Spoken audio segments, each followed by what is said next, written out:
Dar cum să nu iasă? Doar suntem Black Hat Garage, nu? Trebuie să iasă tot.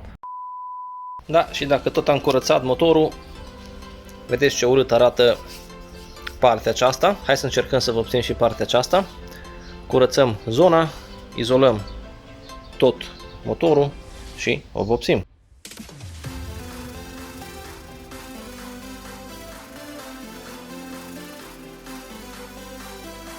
Ok, și am izolat mașina. Am izolat zona motorului pentru ca să putem vopsi elementul acesta. După cum vedeți, l-am curățat, l-am șmirgluit. Acum luăm o lavetă și îl curățăm de impurități. După care o să aplicăm vopseala spray, vopseala tub, vopsea roșie.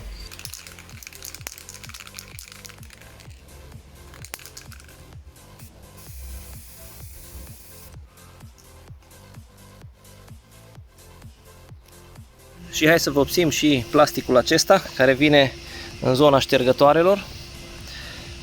Îl vopsim în negru. Vedeți, are o culoare gri, destul de spălăcită. De aia ne-am hotărât să-l vopsim negru. Am degresat plasticul, așa că haideți să-l sprayăm.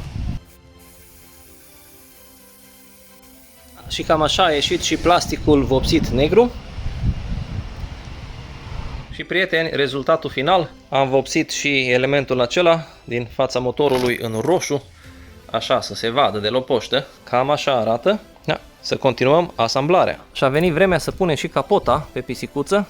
Hai cu ea sus!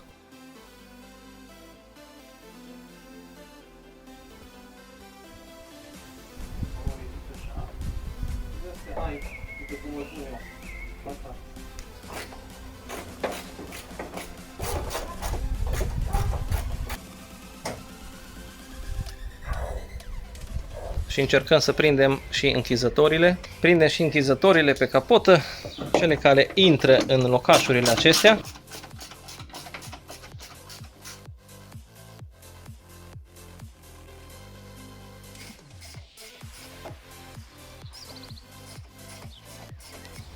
Mai încetul, să vedem.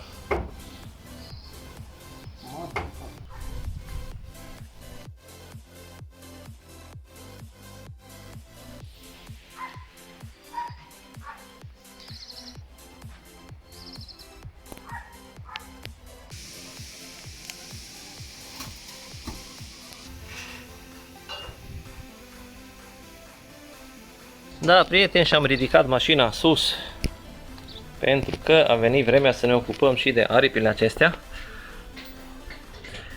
O să dăm roțile jos, o să însemnăm pe unde o să vină tăiate și o să le tăiem. După cum ați văzut în videoclipurile anterioare, roțile freacă pe aripi.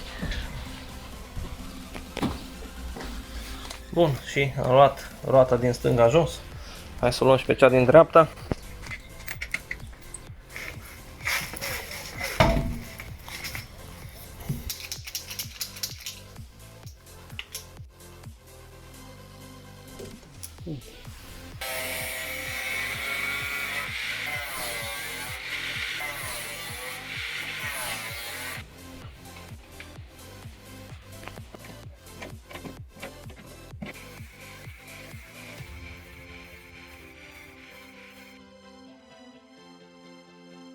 Da, și prima fază este gata. Am tăiat aripa originală jos, am îndoit surplusul de tablă acolo. Până aici totul este ok.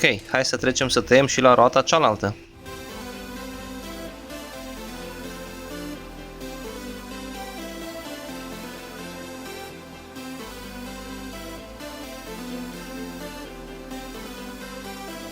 Prieteni, și partea aceasta este gata momentan, că mai urmează să-i facem și unele chestii.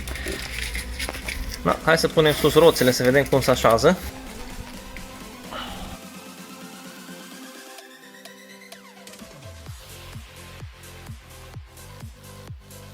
Și a venit vremea să montăm și farurile pe mașină. Le-am prezentat într-un clip anterior, căutați pe canal să vedeți. Așa că nu o să le mai facem o prezentare detaliată, doar le scoatem din cutie și încercăm să le montăm pe mașină. Mamă, ce bine era pe Nu. și lupă pe fiecare. Uite, plug and play. Păi o fi bomba asta, mă, că nu fi gata. E cu LED? Da. Bun. Are becuri în ăsta? Nu știu dacă are becuri în el. Are. Are? Da, și vezi. Da.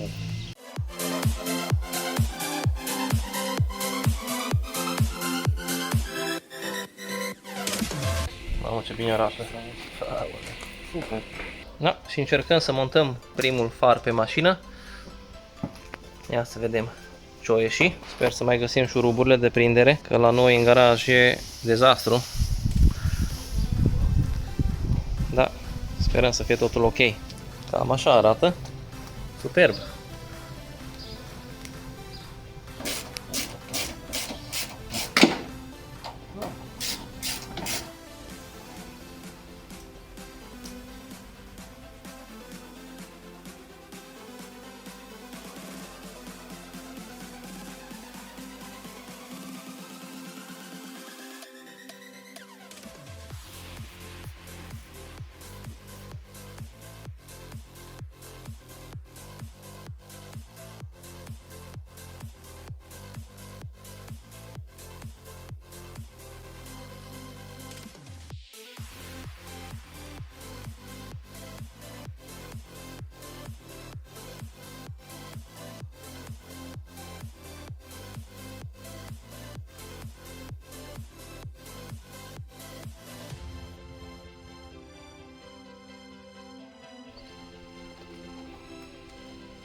Da, prieteni, cam așa arată și farurile montate pe mașină. Încă mai avem de lucru, nu-i gata. Zona aceasta în față, schimbarea la față, începe să prindă contur. Da, și încercăm să montăm și bandourile pe bară și grilele acolo jos, nările aici în față. Cât de cât să terminăm cu zona aceasta a feței. Nu știu dacă îmi trebuie tăiat din ele pentru... mă referem acolo la colțuri, știi?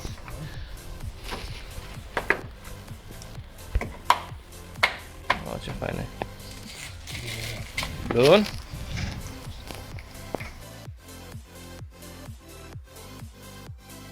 Pentru că am pus overfenderele acestea pe bară, trebuie să tăiem din bandou puțin ca să se alineze perfect aici.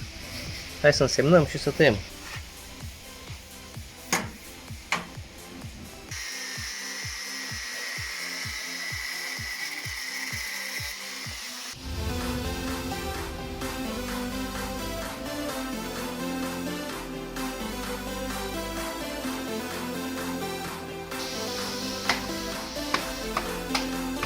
Da, perfect. Priviți ce frumos, aliniat. Da, mijlocul. Ba nu, capătul ăla la mă. Tot așa. Însemnăm.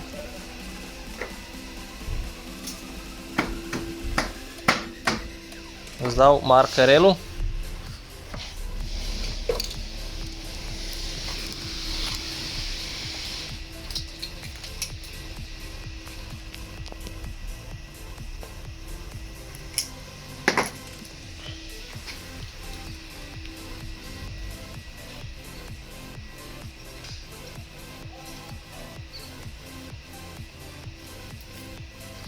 Adesso posso il fuoco comunque. Che è mole, no?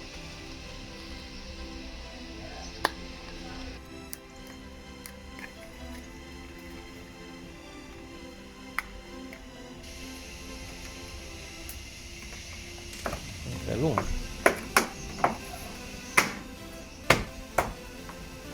Uite acolo, ce frumos. Frumos. Și avem și bandouri față. Perfect. Ăla de mijloc, nu? Sau la... Unde e? Avem. Că trebuie să fie. Ăla cu numărul.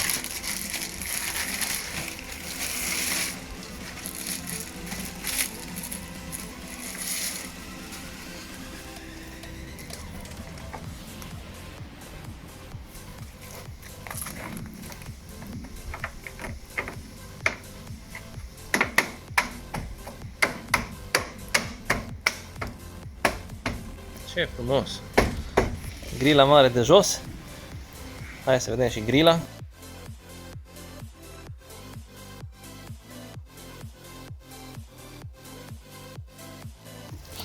Bun, și să deschidem și coletul venit de la cei de la Bucovina Tuning. Da, și-au venit grilele duble.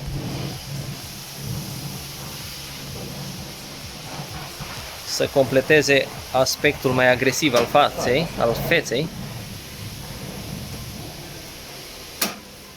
Așa, numai plug and play, nu mă le bagi acolo. Uite acolo ce frumos alinează. Na, prieteni, deja începe să prindă aspect. Ce mai, pai de capul meu, ce fain arată. Na, voi ce ziceți, lăsați în comentarii. Mici ajustări ca să intre perfect grila.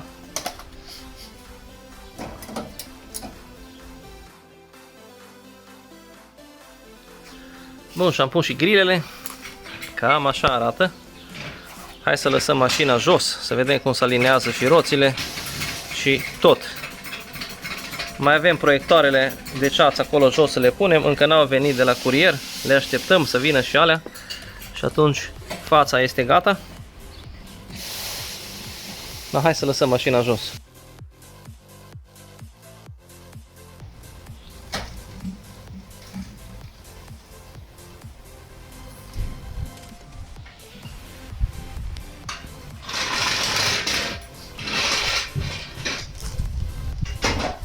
Na, bun prieten, și-am lăsat-o jos de pe cric. Cam așa arată. Priviți ce frumos arată, mamă! Pah! Supi! Lasă și capota, să vedem.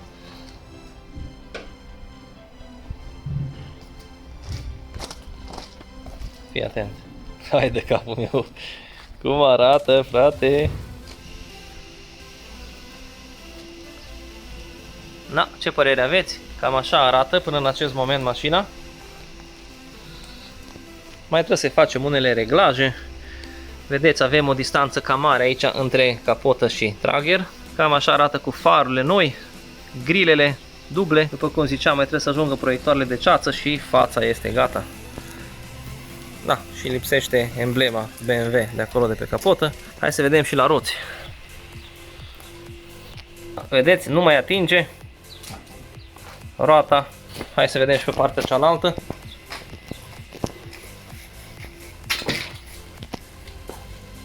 Da, și aici roata se alinează bine cu aripa. Totul a ieșit exact cum ne-am așteptat. Mai trebuie unele reglaje făcute și la capotă să aliniem totul perfect. După cum ziceam, lipsesc proiectoarele, trebuie să ajungă de la curier. Mai trebuie să montăm și lipul de desubt, sub bară, emblema pe capotă și cam așa va arăta fața.